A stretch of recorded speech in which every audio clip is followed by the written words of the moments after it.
সামান্য একটা চাকরি করেন, তাকে আপনি নামাজ পড়তে পারেন না? দেখেন তো হুজুরের কথায় আপনার মনটা নরম হয় কিনা। কয় টাকার বিনিময়ে আল্লাহকে ভুলে গেলেন? কয় টাকার বিনিময়ে আল্লাহকে ভুলে গেলেন? 20,000 টাকার বিনিময়ে। একটা দোকানে কয় হাজার টাকা বেতন হলো, এই 30,000 40,000 টাকার বেচা কিনার বিনিময়ে আল্লাহকে ছেড়ে দিলেন। যুবক ভাই, তোমরা এই 12, 14, 20,000 টাকার একটা মোবাইলের কাছে আল্লাহকে ছেড়ে দিলা। মাত্র 20,000 টাকায় তুমি ইমানদার বিক্রি হয়ে গেলা।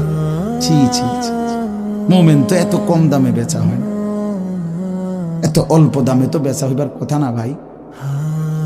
মাত্র একটা 15-20,000 টাকা দামের মোবাইলের কাছে তো বিক্রি হয়ে গেল।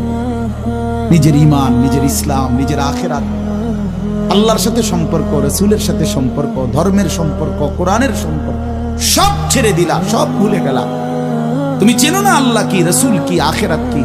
তুমি চিনছো শুধু মোবাইল, নারী, ছবি, নর্তকী, জিনা, বেবি।